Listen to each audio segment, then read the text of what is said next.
Evaluate the indefinite integral. Here we have the integral secant 2 theta times the tangent of 2 theta times d theta. Okay, so in this particular problem, what we're going to do is we want to figure out what are we going to let the u substitution be.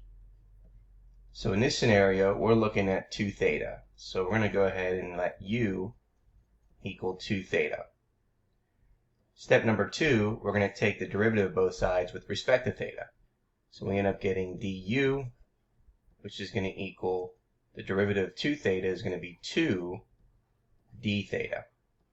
Okay, now if you notice up here, the 2 is within the theta, so we cannot, it has to be a constant in front of that. So therefore this 2 has to be divided to both sides and then isolating d theta. So we're going to divide both sides by 2.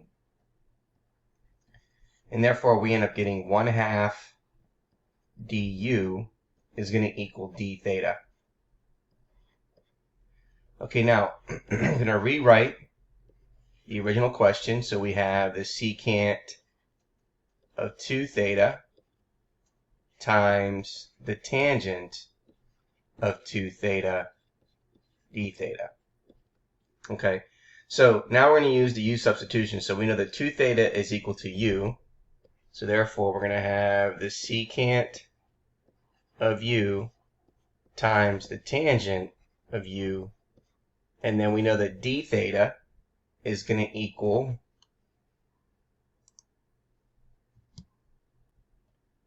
one-half du.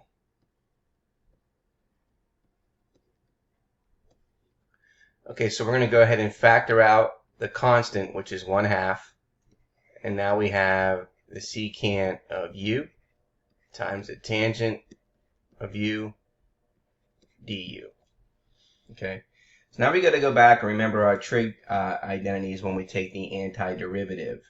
And so the antiderivative of secant u times the tangent of u is the secant of u.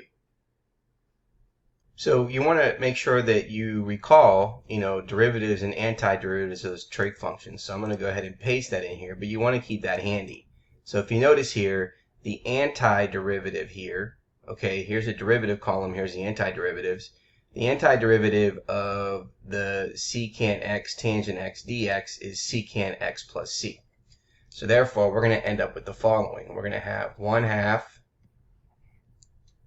times the secant of u plus c, which is the constant. And now we determined that u is equal to 2 theta, so therefore we're going to get the following. 1/2 times the secant of 2 theta plus c. And therefore there's your result.